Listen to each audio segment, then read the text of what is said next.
عشان عمه الكينج الكبير اللي تم اعدامه تقريبا قال لهم my treasure is yours if you can find it، على اساس ان هم محتاجين اذنه، انت هتموت يا حاج قشطه يعني نروح ناخد التريجر احنا كده في الموضوع جميل جدا. حاجه يعني ممكن تبقى بان متخلفه، بس انت لما تشوف ده حصل الكونتكست الاكبر هتشوف الموضوع مينينفول ممكن يبقى مينينفول ازاي. اوكي تمام. اوكي هقعد اقول لك لما تشوف، انا هسمع لما اشوف دي كتير لما اشوف كتير. لما بيقولوا ذا جريت بايرت ان احنا هنسمي الايرز، ممكن تترجمه كمشاهد ان الكاتب بيحاول يقول لك ان التاريخ بيمر بمراحل مختلفه، وان المرحله دي تاريخيا واهم حاجه كانت حاصله بتشكل الاحداث كانت مين بيبايرت ومين مش بيبايرت. بايرسي هي كانت المود اوف برودكشن من الاخر، ان بنسميها يعني دي وسيله الانتاج. مش شرط كمان على فكره عشان الانتاج، بس الموضوع كان حوالين فكره ان في قرصنه. تعالوا بقى اللي هو فير فاكتور، النظام قايم على ان القرصنه جزء كبير منه. زي مثلا في ال 1600 او 1700 كان بيلتف حوالين قدرتك على عبر البحار، كل حاجه بتتمحور حوالين البحر. which is weirdly funny because One Piece اسم نوع مايو. في الاخر الوان بيس هتطلع مايو. انا لازم ابعت جواب لاودا اقول له ان انا اكتشفت انا فهمت انت قصدك ايه. ايوه التريجر في الاخر اللي هو مايو كبير جدا حريه مطلقه. انا عجبني تدخل مايو. من اكتر الحاجات اللي بحبها ديزاينات البايرت فلاجز، وبحب ان الشو ده فيه ديزاينات بايرت فلاجز كتير. جولي روجر. ايوه جولي، ايوه هو ده. وبرده ده اللذيذ في الموضوع ان روجر اسمه روجر جولد دي روجر. اوكي انا كنتش ده البايرت كينج كان اسمه، ما خدتش بالي، انا جمعتش، انا قريتها بس ما جمعتش. اوكي في وورلد بيلدينج كبير بيحصل يا جدعان. لما بيتكلموا عن فكره ان كونك قرصان جزء لا يتجزأ منه الحريه، قرصنا في بوب كلتشر ان جنرال، في الافلام المسلسلات الحاجات دي الناس بتحب قوي تركز على بيشربوا اللي هم عايزينه وبيحتفلوا باللي هم عايزينه وبياخدوا وبيسرقوا وبينهبوا والكلام ده كله. اكتر فكره انا بحبها بغض النظر انت هتعمل ايه والتيك بتاعتك هتبقى كوميديه ولا جاده عن القراصنه، هي فكره ان دي ناس في زمن كان محكوم من قبل الشركات والملوك والدول، قرروا ان هم ما يبقاش عندهم اي انتماء لاي كيانات من الكيانات دي. كان انتمائهم الوحيد لنفسهم. احنا كبشر، احنا كافراد، احنا كمجموعه اتجمعت على رغبتها في انها تبقى حره من القيود دي. ايه ده شكلك هتحب وان بيس. قراصنة اعتبرهم من المجموعات القليله عبر التاريخ اللي نجحت فعلا ان هي تبقى حره. احنا مش تحت حكم ملك، احنا مش تحت علم. عشان كده الاعلام كانت فارقه قوي معاهم، لان الاعلام دي بتبين ان احنا ما ننتميش للاسبان، ما ننتميش للبرتغاليين، احنا مش جزء من تجاره العبيد، لان ده كان برضه بيحصل الفتره دي، كان في تجاره عبيد والعبيد دول كانوا ملك هذه الدول او ملك هذه الشركات. القراصنة قالوا لا احنا مش هنشارك في الموضوع ده، وعشان كمان نثبت ان احنا مش هنشارك في الموضوع ده احنا هنرفع علم تاني، احنا ننتمي لبعض وحكم ديمقراطي الى حد ما، بنصوت وكلام من ده يعني خد وهات. مش شرط قوي ان هم كانوا يعني مثل اعلى، مش ده قصدي. انا قصدي ان كان في فكره هم نجحوا ان هم يوصلوا لها بتاعت الحريه دي اكتر من ناس تانية كتير. انا بحب قوي قوي قوي الموضوع ده. مزيكا تو ماي ايرز. شكلك هتحب وان بيس. شكلنا هنلبس الوان بيس مع بعض. الفترة دي كنت دايما تسمع على ذا سوفرين الكذا. كلمة سوفرين دلوقتي احنا بقينا بنستخدمها في نطاق تاني خالص، هو ان انا سوفرين، انا مواطن سوفرين. طب يعني ايه البتنجان ده؟ طبعا عن كلمة سوفرين الحاكم. ايوه بالظبط. ولما تيجي تترجمها بتلاقي حاجات زي ذات السيادة لما بصينا على جوجل ترانسليت، بس برضه هتلاقي حاجات زي مستقل او اندبندنت. الفكره في الاخر بحكم نفسي بالظبط، ان انت ينفع تاخد قرارات مستقله بذاتك محدش تاني يقدر يراجعك فيها، which is كذبه كبيره. ولكن بالنسبه للملك هو ده كان تاريخيا ممكن يبقى كذبه كبيره، ولكن في يومه العادي بالنسبه لي انا كفرد بالظبط دي اشتغاله ان انت لا انت مش سوفرين خالص. عشان تبقى سوفرين محتاج تبقى بيل جيتس في نفسك كده، اللي هو ايه، الناس دي رفضت ان هي ما تكونش سوفرين. دول اقدر اقول عليهم سوفرين بالمعنى الحديث ده. احنا هربنا حكم السوفرين وقررنا كل واحد فينا هيبقى سوفرين. والسوفرينتي بتاعتنا بقى بتيجي من بعض. درينك ريسبونسبلي. عاجبني ان شويه قراصنه، ولكن هو لا انت ما ينفعش، سوري انت اندر ايج، مالكش ان انت تشرب معانا. دي حاجه مش عارف بسبب ليجل ايشوز ولا اليابان دوله محافظه ولا ايه بالظبط، بس في كل الانميز اللي انا بتفرج عليها نفس الموضوع ده موجود. درينك ريسبونسبلي اكتر في اكتر الانميز اللي تشوفها تحس ان هم دول مش فارق معاهم اي حاجه. لا لا لا، درينك ريسبونسبلي دي ما نقدرش نفرط فيها ابدا. ممكن تكون مساله ريتنج، ممكن تكون مساله قانونيه فعلا، انت ما ينفعش ينفعش تطلع عيال بيشربوا. بس عارف اللي هو انتوا القانون عندكم مسك في دي وساب حاجات تانية وده يعني المفروض تقفوا عندها. بص يا ابني، ان انت بتمسك عيال وتذبحها على الحيطه حاجه، وان انت تخلي العيال دي تشرب حاجه تانية خالص. سوري الواد عنده كام سنه؟ ايه اللي في ايده ده؟ الواد هيتضرب بالنار كمان 30 ثانيه. مش مشكلتي ان هو يتضرب بالنار. في نقطه لازم تتقال، هو بيرسم وش واحد بس. ايه ده، انا مبسوط انك لاحظت. هو بيرسم وش واحد بس. اصلا انا انت لسه ما شفتش الكاركترز اللي تقدر تحكم بيها ان هو بيرسم وش واحد بس. يعني انت شفت في فرايتي هنا. انت شفت ايوه في 4 لحد دلوقتي، منهم 3 نفس الوش. هو عنده مشكله في الموضوع ده مع جنس واحد بس، واسيبك تخمنه. لسبب ما العرق ده كله شفايفه نفس الشكل. بص يعني انا مستغرب انك بتحكم حكمت الحكم الصح ده في المشهد ده اللي انا ما حسيتش. انا حاسس فيه ايه، في دايفرسيتي بس عامه بتتحسن مع الوقت. طب لا، ما هو بصراحه من احلى الحاجات في الانمي بشكل عام كميديم والمانجا تحديدا، هو ان انت مع قراءتك للاحداث ومع تطور الاحداث مهاره المانجاكا الكاتب الرسام بتتطور.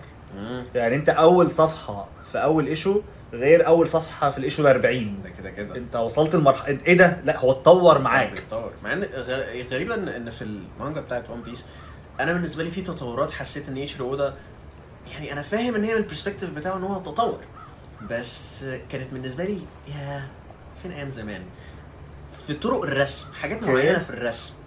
بس انا مش هنكر ان التطورات دي للاحسن في الاوفرول، هي احسن. خد القرارات اللي تسمح ان هو يستمر بشكل عملي اكتر، يسمح له ان هو مثلا يدي لشخصيات اكتر وقتها اكتر في الصفحه كانت ممكن تلاقي انها تقدر تركز على كاركتر واحده، وهو يقدر يضحي بحجم الصفحه دي كلها علشان يديها لكاركتر واحد. فكره ان علاقه القريه والقراصنه مش شرط ان هي علاقه عدائيه او ان القراصنه بيتهجموا على القريه، معرفش مدى صلاحيتها تاريخيا قد ايه. ده مش شرط ان هو يكون برضو المقياس الصراحه يعني.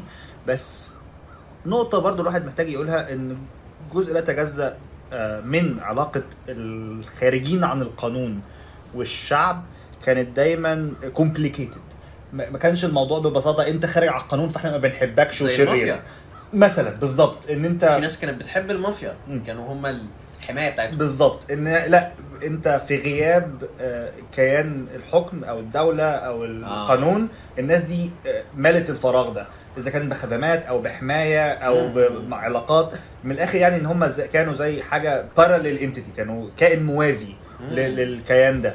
جزء برضو ان القراصنه كانوا بيتهجموا على سفن الملك، مش شرط على المزارعين والفلاحين والصيادين، لا على الكيانات اللي هي الضخمه، الايست انديا كومباني، ويست انديز كومباني، فرنش ارمي، سبانيش ارمي، الكلام اللي هي من الاخر يعني انت كفلاح مش فارق لك ان ملك اسبانيا خسر 30 سفينه، انا مالي ما يخسر 30 سفينه. الصراحه انت خلتني مهتم ان انا اعرف تاريخيا الكلام ده ممكن يبقى دقيق فين. يا ترى كان في علاقه قراصنه كويسه مع الناس، على خلاف مثلا بقى ان القراصنه علاقتهم كانت وحشه مع الدوله كلها، بس لا مع الناس كان الناس بيبصوا لها لا القراصنه ولاد حلال.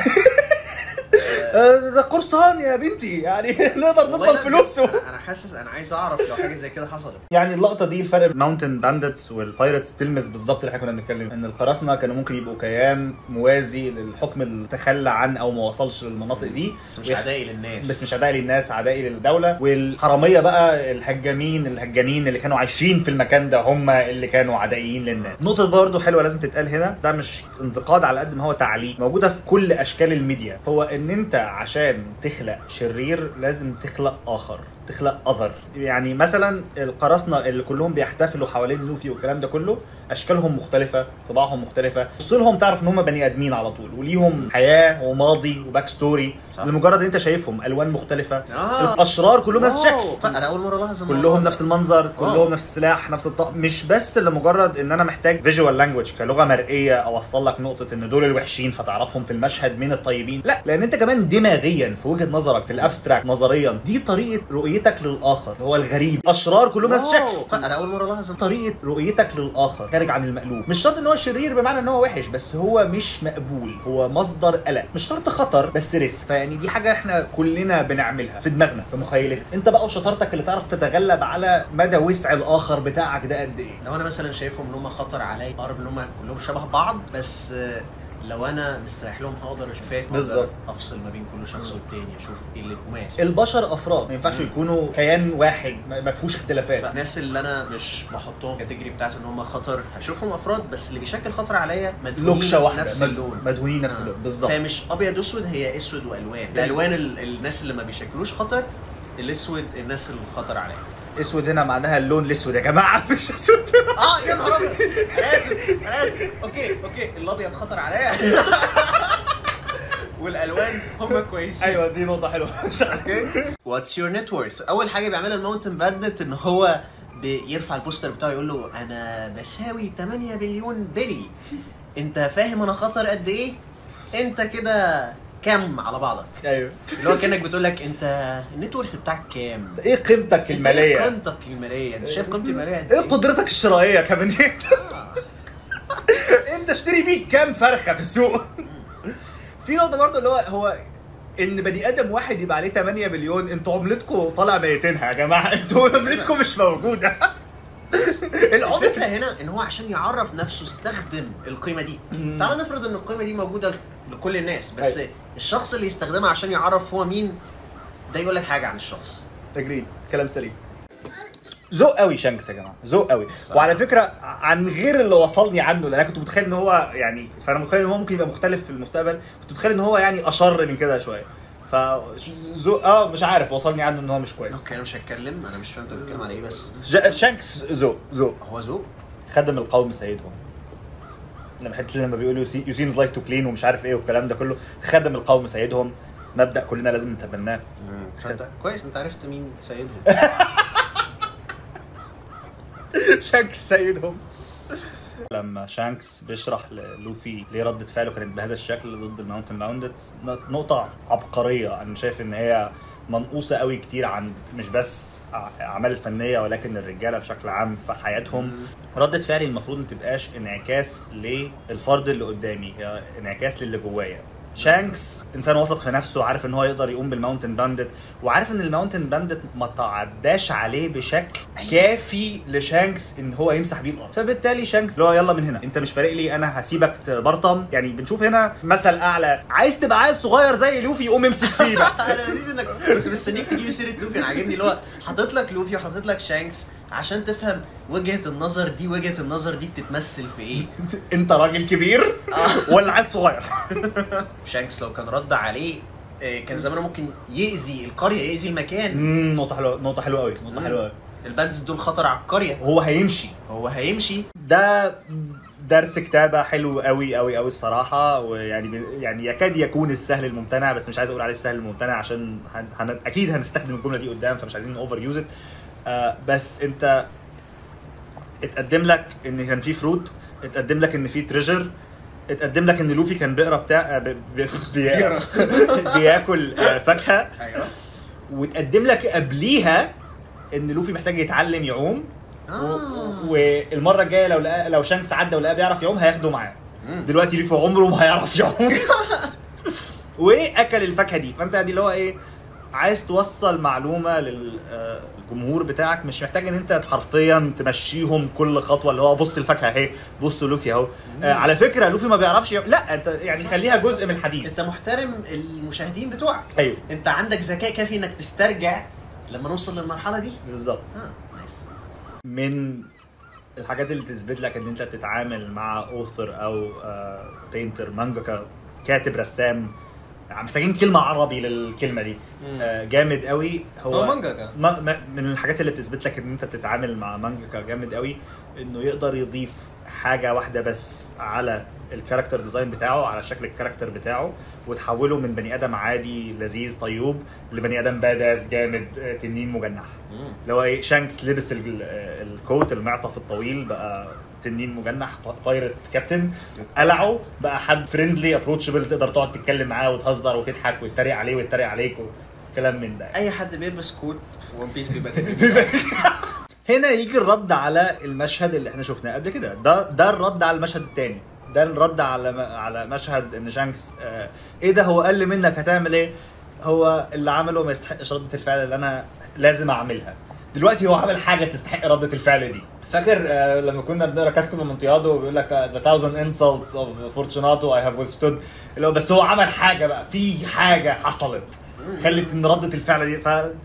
لو انت في حياتك اضطريت تتحط في موقف لازم تاخد فيه ردة فعل، اعمل حسابك ان الموقف يقابل ردة الفعل. اللقطة دي حلوة قوي قوي قوي بالنسبة اللي احنا كنا بنقوله قبل كده، مسألة ان دي ناس عاشت حرة فترة كانت مليانة بظلم والكلام ده كله. من الحاجات اللي مش عايزين نقول مقززة بس سيئة بتحصل لما تحط فكرة في بوب كلتشر والميديا، يعني احنا بننزع عنها اي حاجة مش مناسبة للصورة النبيلة اللي احنا نفضل ان احنا نشوفها عن الواقع. يعني مثلا المناضلين وكانت ناس نظيفة ناس جميلة، شكل نضالهم نمق ونبيل وما فيهوش حاجة غلط. لا، الواقع بيقول لك غير كده. الواقع بيقول لك ان انت اي حد بيتصرف في سياق تاريخي لازم يتاثر بالسياق التاريخي ده، ولازم تبقى افعاله نابعه من السياق التاريخي ده. القراصنه عشان يعيشوا احرار كان لازم يقتلوا وينهبوا، فبالتالي ما ينفعش تقول ان هم عاشوا احرار من غير ما تقول ايه ثمن الحريه دي، ان هم كانوا لازم يقبلوا على نفسهم العنف ده. وصراحه الكادر اللي بان فيه كده اللي هو you're dealing with pirates كادر جامد. شكلهم حلو، شكلهم اللي هو ايه بدس. どんな理由があろうと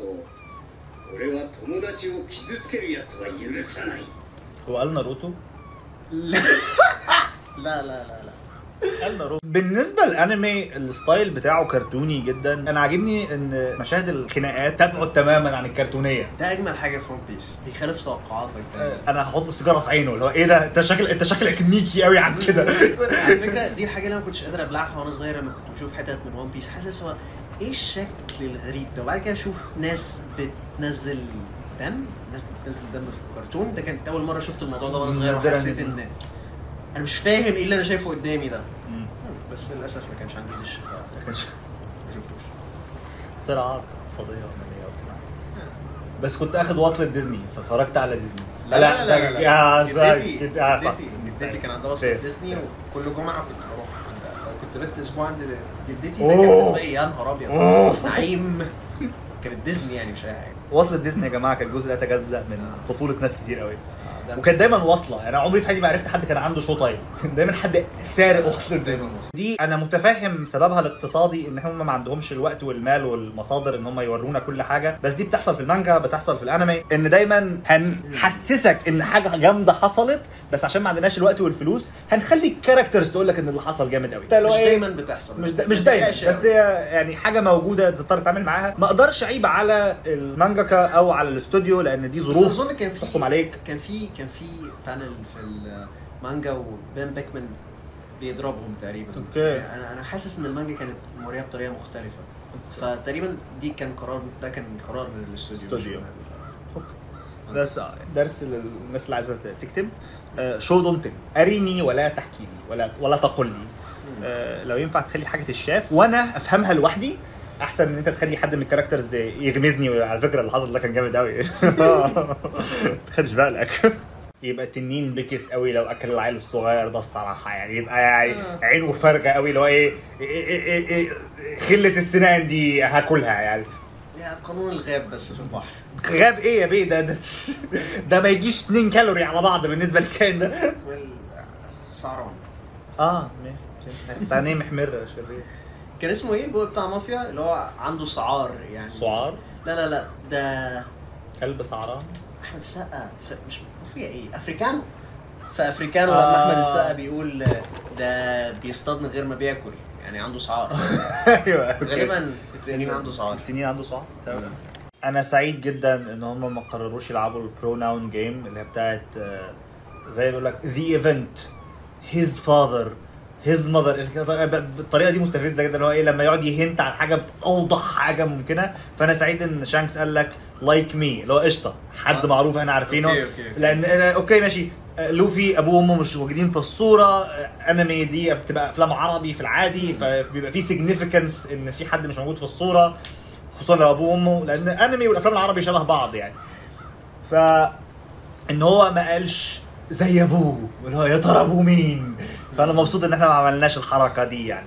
يعني ما اقدرش اقول لك ان ون بيس بريئه تماما من حاجه زي كده، هتحصل قدام. بس دايما المهم هو اللي بيحصل والحاجات اللي انت عارفها. أوكي. الحاجات اللي مش مهمه ما بيترماش عليها عبء كتير قوي، اللي انت تعرفه واللي انت شايفه من الكاركترز هو اهم حاجه. اوكي جميل، ده كلام جميل. هيفو مش فيرست تايم ايه؟ علشان قال له you're never gonna be a pirate، قال له I will be a pirate.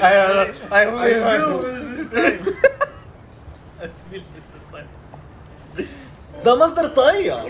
كونسبت كينج اوف بايرتس في حد ذاته تحسه ضد مفهوم بايرسي المفروض تبقى عامله ازاي. اي جدا، الكلمه نفسها تحس ان هو king of what? king of freedom then he wouldn't be a king. ايوه اللي هو ايه، اللي هو انت كده حاكم في ايه؟ حديت من الفريدم. تفتكر في حاجه هتحصل في الانمي تدرس حاجه زي كده؟ ها اي وندر. انا بخمن يا ترى لو حاجه زي كده هيدرسوها.